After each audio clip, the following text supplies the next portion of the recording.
In a place where every look feels like a test, and every meal feels like a trial, one quiet newcomer changes the entire energy of the room, without lifting a single finger.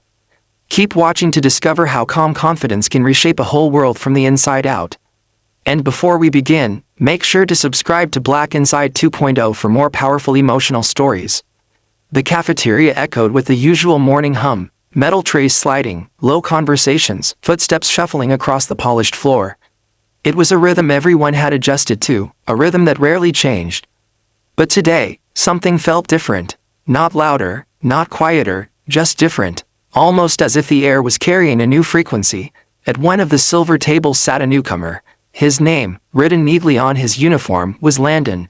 Young, reserved, and studying his tray as though it were a puzzle only he could solve. He didn't look nervous or anxious. If anything, he looked centered. Calm in a place where calm was a rare visitor. Around him, the long-timers watched. Not out of curiosity, but out of instinct.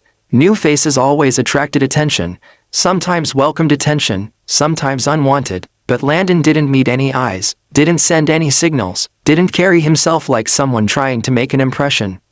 He simply existed quietly, like a still pool of water in a storm. Which, ironically, made him stand out even more. At the other end of the room, Drex, the unofficial leader of one of the biggest groups in the block, finished his own meal with deliberate slowness. Drex wasn't someone people ignored. His presence was naturally heavy, broad-shouldered, expression firm, posture steady. He didn't rule with volume or pressure. He ruled with presence, with the way he carried himself, with the way everyone instinctively stepped aside when he walked. People respected him, some admired him, others stayed out of his way.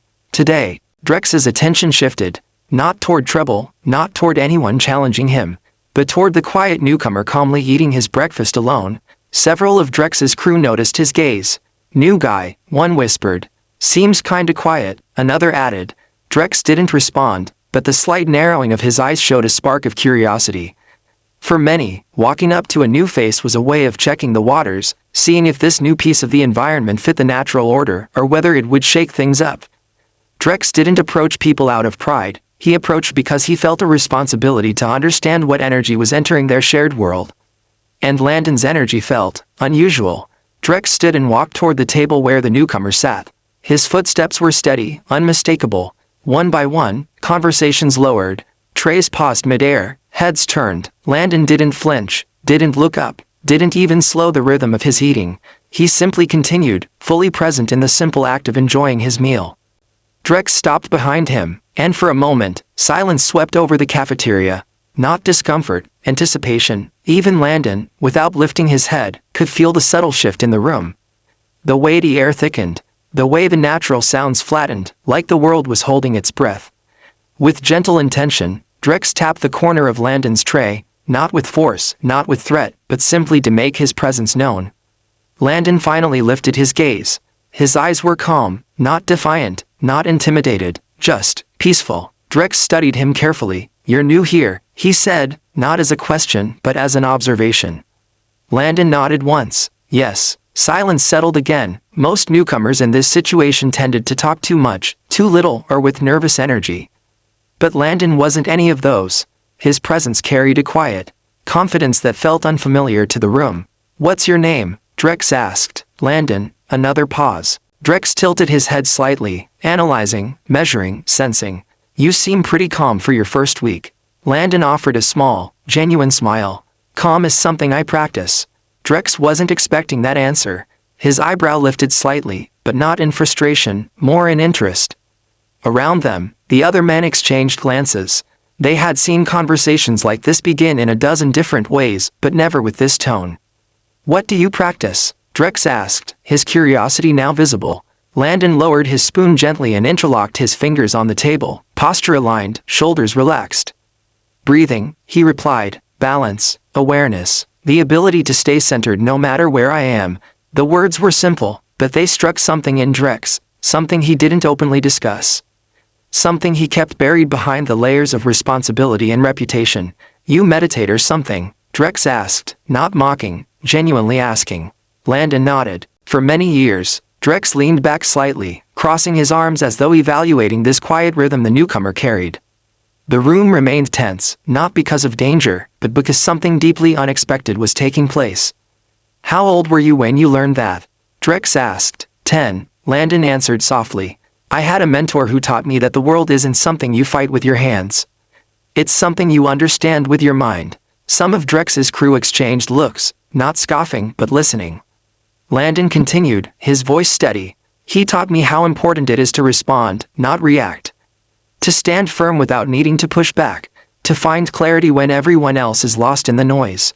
The cafeteria wasn't used to conversations like this. And Drex wasn't used to feeling intrigued so quickly. You talk like someone who teaches, Drex said.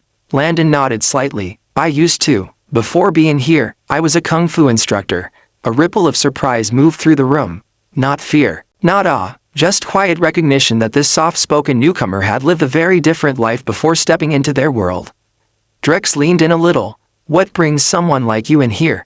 He asked. Landon took a slow breath. He didn't tense up. He didn't become guarded. He simply exhaled with honesty. A mistake, he said. Not a harmful one, but a mistake that affected my life in ways I didn't expect. I'm here to learn from it, and grow from it. Drex listened, really listened. There was something grounding about Landon's tone. Something that didn't pretend to be strong yet carried strength without effort. And what do you plan to do in here? Drex asked. Landon glanced around the room, the other men, the trays, the uneasy eyes watching everything with caution. Be peaceful, he said simply, and help the space around me feel a little lighter if I can. Drex exhaled through his nose, not in irritation, but in a slow breath that released tension he didn't know he was holding. You're different, he said. Landon smiled again, but warmly. Everyone is different. Sometimes we just forget. Drex nodded once, almost respectfully. Then something no one expected happened. He stepped back, not in retreat, not in uncertainty, but in acknowledgement. A small gesture, but meaningful, and then he lightly tapped Landon's shoulder, not harshly, not possessively, but with a kind of silent welcome. If you ever want a quieter place to eat, Drex said, there's a corner table that doesn't get much traffic. You're welcome there. Landon's expression softened. Thank you, but I'm okay here. Drex paused. Then, surprisingly, a small smile tugged at his lips. I figured you'd say that. He turned and walked back to his table. But the mood of the room had changed. The tension that once tightened the air loosened. The men who had been watching now returned to their meals, more relaxed, more thoughtful. Landon finished eating quietly and mindfully, as though nothing unusual had happened. Yet something significant had shifted. Not loudly, not dramatically, but in a subtle way that only deep insight could create. Later that afternoon, one of Drex's closest men approached Landon during recreation. Hey, he said, with a cautious tone, Drex doesn't usually talk to new people. Not like that, Landon nodded. I sense that. Why you think he talked to you? Landon thought for a moment before answering. Sometimes, he said softly, people don't need force. They need presence. Someone who reminds them that they don't always have to carry everything alone.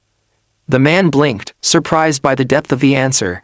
You talk like you've been through a lot, he said. Landon nodded gently. Everyone here has. Pain takes different shapes, but it exists in all of us. There was a long pause.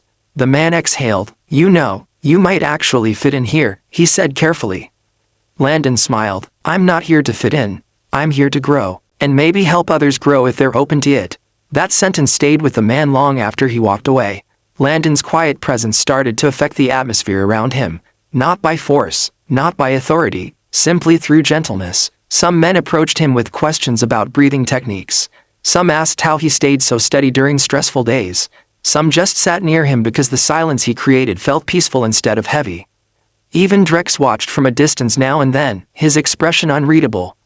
One afternoon, Drex walked over again, not in front of an audience, not with intention of testing anything, but quietly. You helped Ramon breathe through a panic moment yesterday, Drex said. Landon nodded softly. He asked for help. Yeah, Drex said, and usually he doesn't ask for anything. Landon waited, sensing there was more unspoken. Drex finally exhaled. You're changing the energy in here, he admitted. Landon nodded. Not changing, just balancing. Drex tilted his head. Why? You don't know any of us. Everyone deserves peace, Landon said, whether they believe it or not. That sentence hung in the air like a warm echo. For the first time, Drex's expression softened, not in weakness but in understanding. You know, Drex began, most people try to survive this place by being tough. Or loud, or angry. Landon looked up at him with clarity. And how has that worked for them? Drex considered the question, then he cracked a faint smile. You might be teaching more people than you think. Landon looked around slowly at the room, the men talking more openly, the calmer atmosphere, the hints of trust forming in small places. I'm not teaching, he said. Just reminding us of what? Drex asked. That piece is still possible, Landon replied. Even here, Drex nodded slowly, and in that moment, the silent acknowledgement between the two men felt heavier than any tension the cafeteria had ever held. Landon didn't become a leader. He didn't become someone powerful or feared or admired. He became something far more rare, a source of calm in a world built on pressure. The men around him started to carry themselves differently, not because someone told them to, but because they realized they could. Balance, presence, clarity. They weren't luxuries. They were tools. Tools Landon had brought with him, tools he shared freely, tools that changed the rhythm of the place. And Drex, the man who once approached him with authority, now approached him with respect, not because Landon fought for it, but because Landon earned it simply by being who he was. If you enjoyed this emotional story and want more calm, powerful moments from the inside, don't forget to subscribe to Black Inside 2.0. New stories every week, stories that reveal the strength of the human spirit even in the toughest places.